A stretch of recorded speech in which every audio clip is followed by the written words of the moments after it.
नमस्कार, मैं हूं नरेश बारी। राजकीय कन्या महाविद्यालय तारानगर के यूट्यूब चैनल पर आपका स्वागत है। आज हम इस वीडियो में स्विस संघीय संसद का क्या संरचना है, क्या कार्य है, क्या शक्तियाँ हैं, यह देखेंगे।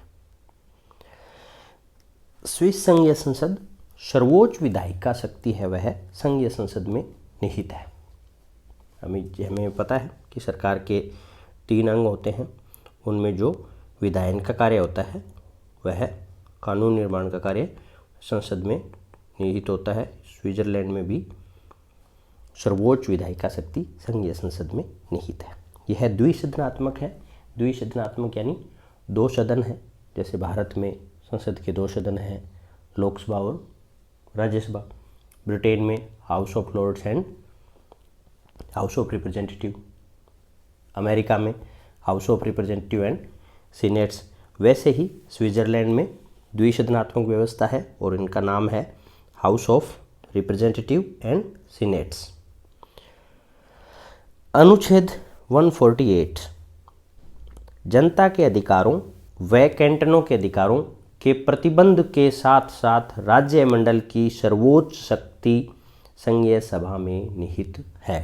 यानी जनता के अधिकारों से संबंधित कुछ प्रतिबंध है और कैंटनों के अधिकारों से संबंधित कुछ प्रतिबंध है।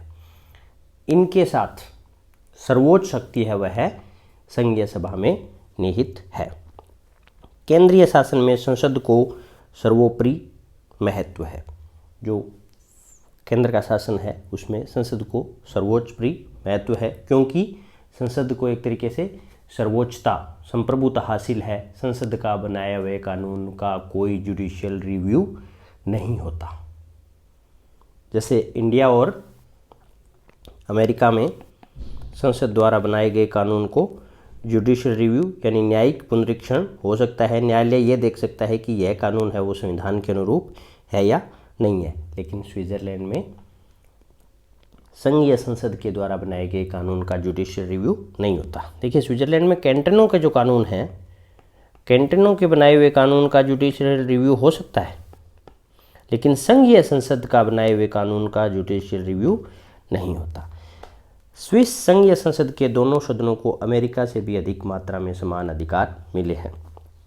कि ब्राइस ने स्विट्जरलैंड की संसद के बारे में कहा है कि स्विस संघीय संसद के दोनों सदनों को अमेरिका से भी अधिक मात्रा में समान अधिकार मिले हैं। यानी दोनों सदन एकदम इक्वल शक्ति प्राप्त है।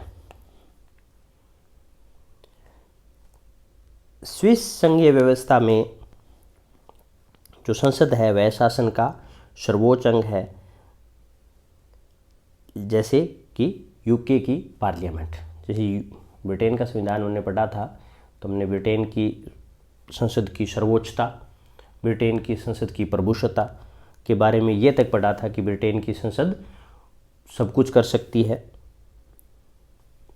वह एक वैज्ञानिक ने कहा था कि वह पुरुष को महिला और महिला को पुरुष बनाने के अलावा सब कुछ कर सकती है। यानी उनकी संसद पर कोई प्रतिबंध नहीं है, जो संभव है वह सब कर सकती है। वैसे ही स्विस की जो संसद है उसकी शक्तियाँ हैं।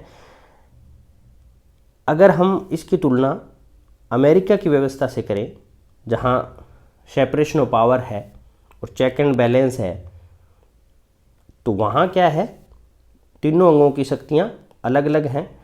तो तीनों अंग एक दूसरे पर कुछ न कुछ नियंत्रण रखते हैं। ये हमने अमेरिका के संविधान में पढ़ा था कि जैसे प्रेसिडेंट नियुक्तियाँ करते हैं तो उन नियुक्तियों को सीनेट से पास कराना जरूरी होता है। संसद अगर कानून बनाती है तो फाइनल कानून तभी बनता है जब राष्ट्रपति उस पर साइन करते हैं, और कानून को जुडिशियल रिव्यू कर सकती है कोर्ट, वहाँ की जो सुप्रीम कोर्ट है। तो एक तरीके से वहाँ कोई भी 3 अंग है उसमें किसी एक को प्रभुत्वता हासिल नहीं है, कोई एक सर्वोच्च नहीं है, बाकी 2 का कुछ न कुछ नियंत्रण उस एक अंग पर बना रहता है। वैसे ही भारत में भी जुडिशियल रिव्यू है। तो अमेरिका और इंडिया के कंपैरिजन में यूके और स्विट्जरलैंड की जो संसद है वो ज़्यादा शक्तिशाली है और उसका ज़्यादा सर्वोच्चता हासिल है उसे केंद्रीय शासन में। समानपदी द्विसदनीय व्यवस्थापिका यानी दोनों सदन को समान शक्ति प्राप्त है। ऐसी समान शक्ति कहीं भी प्राप्त नहीं है। इवन अमेरिका में काफ़ी हद तक शक्तियाँ प्राप्त है, लेकिन वहाँ भी सीनेट ज़्यादा शक्तिशाली बनता जा रहा है। विरोधी दल का अभाव है, ये देखिए कि एकदम यूनिक विशेषता है विरोधी दल का अभाव, क्योंकि जहाँ जहाँ लोकतंत्र होता है वहाँ विरोधी दल का अस्तित्व होता है, लेकिन स्विस व्यवस्था की यह एक अनूठी विशेषता है कि वहाँ संघीय संसद में सदस्य दलीय आधार पर नहीं बैठते, वो कैंटनों के आधार पर और जिलों के आधार पर बैठते हैं। चुनाव यद्यपि दल के आधार पर होते होंगे, लेकिन यह इतनी कठोर दलीय प्रतिस्पर्धा नहीं मिलती। विधेयकों को एक साथ दोनों सदनों में प्रस्तुत किया जाता है ताकि एक दूसरे से प्रभावित हुए बिना विचार विमर्श कर सके।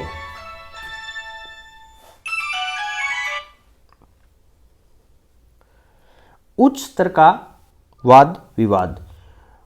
Politics to Swiss people is not a game but a serious matter. Bryce ने कहा है कि पॉलिटिक्स है वह स्विट्जरलैंड के नागरिकों के लिए एक खेल नहीं है, जबकि एक गंभीर मसला है। इसीलिए वहाँ उच्च स्तर के वाद विवाद होते हैं, बजाय आरोप लगाने के लिए आरोप लगाना या अपने पार्टी के जो मत है उसको समर्थन करना, ऐसा नहीं है।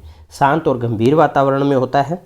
विविध भाषाओं का प्रयोग, जर्मन, फ्रेंच, इटालियन भाषाओं में विवाद या डिस्कशन होता है।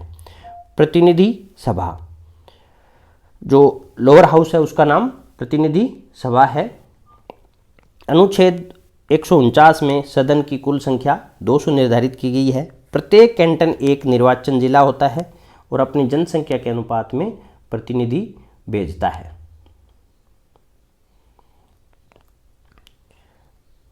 प्रत्येक कैंटन से एक सदस्य आवश्यक होता है। देखिए, प्रत्येक कैंटन जनसंख्या के अनुपात में भेजता है, लेकिन प्रत्येक कैंटन से एक व्यक्ति आवश्यक होता है। जैसे कि उदाहरण में के रूप में बर्न और जूरिच में 32 और 31 प्रतिनिधि हैं क्रमशः। बर्न में 32 और जूरिच में 31, लेकिन उरी से एक प्रतिनिधि आता है, यानी वह कैंटन इतना छोटा है। कार्यकाल 4 वर्ष होता है। सार्वभौमिक वयस्क मताधिकार के आधार पर यह चुना जाता है। मतदान की उम्र 18 वर्ष है। निर्वाचन गुप्त तरीके से होता है। चुनाव लड़ने की उम्र 18 और अधिक है। कौन व्यक्ति प्रतिनिधि सभा का चुनाव नहीं लड़ सकता, यानी ये एक प्रतिबंधित सूची जारी की हुई है कि ये व्यक्ति चुनाव नहीं लड़ सकते, जैसे पादरी, संघीय सरकार के कर्मचारी। संघीय सरकार यानी जो 7 सदस्यीय फेडरल काउंसिल होती है, जो एग्जीक्यूटिव चीफ है, वो चुनाव नहीं लड़ सकते। सीनेट के सदस्य चुनाव नहीं लड़ सकते। यह जो चुनाव है यह अनुपातिक प्रतिनिधित्व प्रणाली और सूची पद्धति से होता है, जहां एक से अधिक उम्मीदवारों का चुनाव होना होता है। यह 1918 में अपनाई गई थी। प्रतिनिधि सभा का कार्यकाल 4 वर्ष होता है, हमने देख लिया। भारत और इंग्लैंड की भांति कार्यकाल समय से पूर्व प्रतिनिधि सभा को विघटित नहीं कर सकते। जैसे समय से पूर्व प्रतिनिधि सभा भारत में और इंग्लैंड में विघटित होती है, वह वहाँ ऐसा नहीं है, लेकिन फिर भी एक कंडीशन है जिसमें यह 4 वर्ष से पूर्व विघटित हो सकती है, जब संविधान का पूर्ण संशोधन का प्रस्ताव एक सदन पारित कर दे और दूसरा उससे सहमत ना हो और जनता अनुच्छेद 193 के तहत जनमत संग्रह में संशोधन से सहमति दिखा दे तो प्रतिनिधि सभा डिसॉल्व हो जाती है। ये हम डिटेल संविधान संशोधन पढ़ेंगे, तब देखेंगे कि क्या होता है पूर्ण संशोधन और आंशिक संशोधन। लेकिन इतना यह हम समझ लें कि पूर्ण संशोधन की स्थिति में जब एक सदन प्रस्ताव को पारित कर दे संशोधन के, लेकिन दूसरा उससे सहमति ना दिखाए या विरोध दिखाए, फिर यह जनमत संग्रह के लिए जाता है और जनमत संग्रह में जनता उस संशोधन से सहमति दिखा दे तो संसद है वो एक तरीके से प्रतिनिधि सभा डिसॉल्व हो जाती है। प्रतिनिधि सभा का सत्र प्रतिवर्ष 4 होते हैं, मार्च, जून, सितंबर और दिसंबर में। प्रतिनिधि सभा अपने अधिवेशन स्वयं बुलाती है। गणपूर्ति इसकी बहुमत है। कोरम यानी 50% + 1 जब लोग होंगे तो तभी इसका काम सुचारू रूप से होगा, यानी कोरम गणपूर्ति बहुमत है। निर्णय निर्माण के लिए भी बहुमत की आवश्यकता होती है। प्रतिनिधि सभा के अध्यक्ष तथा उपाध्यक्ष।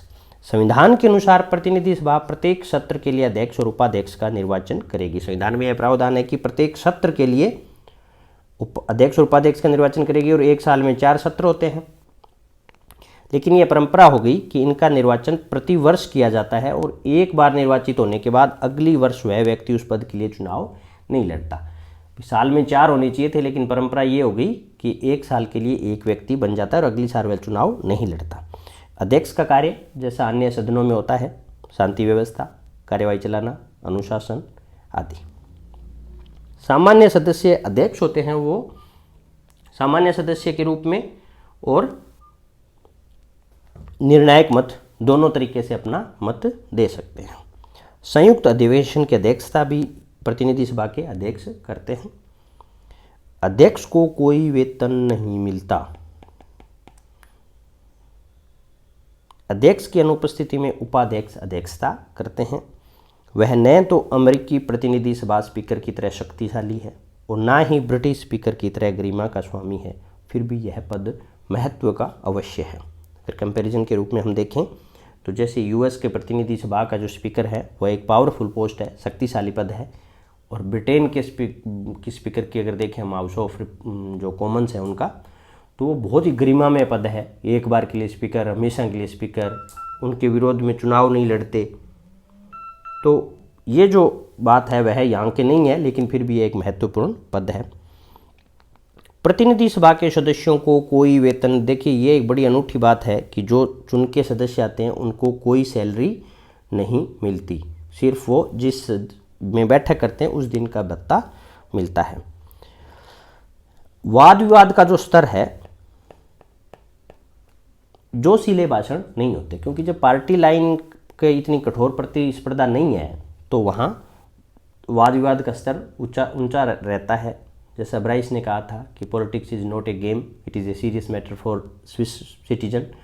तो डेफिनेटली वहाँ विरोध के लिए विरोध नहीं होता, वाद विवाद का स्तर ऊंचा होता है। वाद विवाद का स्तर जब ऊंचा होगा तो वहाँ तर्क, रीजन, युक्ति संगतता की बात होगी बजाय व्यर्थ की आलोचना की।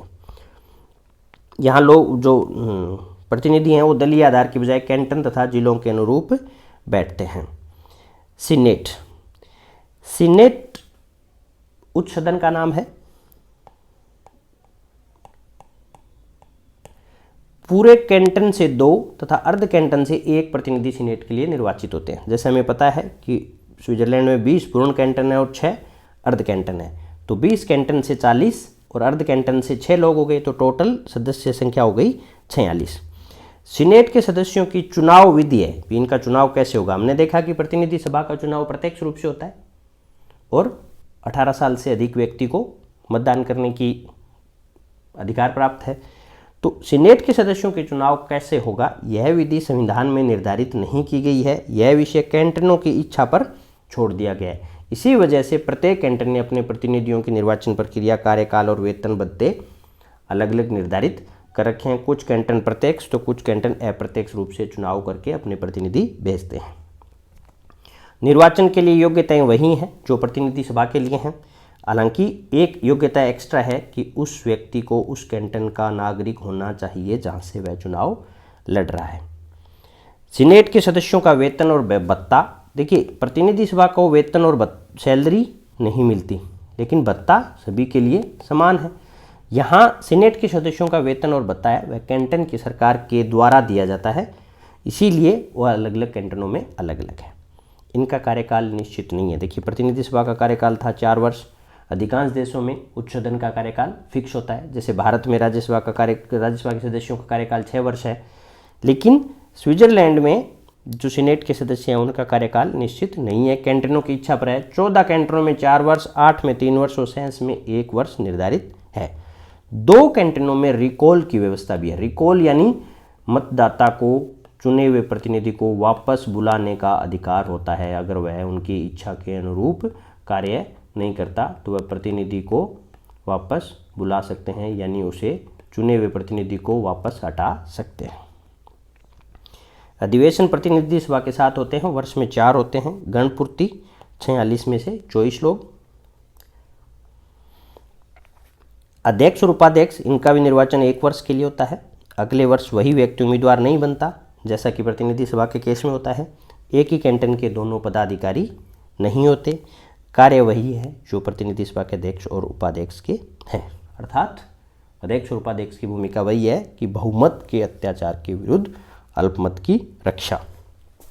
कैंटनों की स्वतंत्रता का सम्यक संरक्षण करते हैं। उच्च सदन है, उसमें कैंटन के प्रतिनिधि होते हैं, तो कैंटनों की स्वतंत्रता की रक्षा करना उच्च सदन का कार्य है। परंतु समय के साथ लोकप्रिय सदन में यानी प्रतिनिधि सदन में अधिक योग्य और सक्षम व्यक्ति आने से उस सदन के महत्व में वृद्धि हुई है। ये रिसेंट ट्रेंड है एक तरीके से कि भले ही संविधान में दोनों को समान बनाया, लेकिन व्यवहार में उसमें अधिक योग्य और सक्षम व्यक्ति आए प्रतिनिधि सभा में, इस वजह से उस सदन की महत्ता में वृद्धि हुई है। तो ये हमने पढ़ा कि संसद की कार्यप्रणाली क्या है, उसमें कौन से 2 सदन हैं, कौन सी क्या शक्तियाँ हैं, अध्यक्ष उपाध्यक्ष का क्या रोल रहता है, उनके चुनाव कैसे होते हैं। Thank you.